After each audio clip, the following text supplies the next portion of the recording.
வந்தே மாதரம். உங்கள் ஒரு வாக்கு ஊழலுக்கும் வறுமைக்கும் குடும்ப அரசியலுக்கும் எதிரான போராட்டத்தை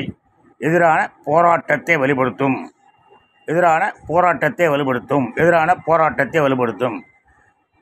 மிஸ்டர் மோடி, போராட்டங்கிறது எங்களை மாதிரி வெத்து பசங்க பெட்டிஷன் போட்டுக்கிட்டு கோர்ட்டில் கேஸ் போட்டுக்கிட்டு லோன்னு பத்திரிக்கைக்காரன் போட மாட்டான், யாரும் போட மாட்டான்.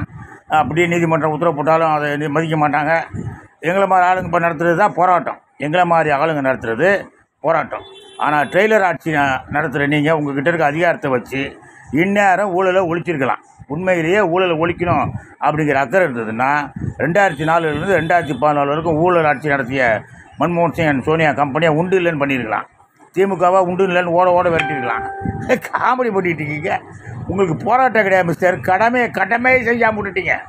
கடமை பகவத்கீதையில் சொல்லியிருக்கால, கடமையை செய் அப்படின்னு. அந்த கடமையை செய்யாமல் விட்டுட்டீங்க. அதனால் நீ எத்தனை ராமர் கோயில் கட்டாலும் தப்பிக்க முடியாது. கடமையை செய்கிற வழியை பாருங்கள். இனிமேலாவது எப்படியும் ஓட்டு போட்டியில் ஃப்ராட் பண்ணி வந்துடுவீங்க. அது ஒன்றும் சந்தேகம் கிடையாது. வந்த உடனே ஊழலை ஒழிக்கிறதுக்கு முயற்சி பண்ணுங்கள். முயற்சி இல்லை, ஊழலை ஒழிங்க. எஃப்ஐஆரை போடுங்க, விசாரிக்க சொல்லுங்கள், அரெஸ்ட் பண்ணுங்கள், திகாரில் போடுங்க. வழக்கு 6 மாதத்தில் முடிக்கணும்னு சட்டம் கொண்டாங்க. முடிச்சு எல்லாத்தையும் ஊழல் பண்ணுங்கள். பெரிய விட்டுட்டு ஊர் கட்டிட்டு காமெடி பண்ணிட்டு இருக்காங்க.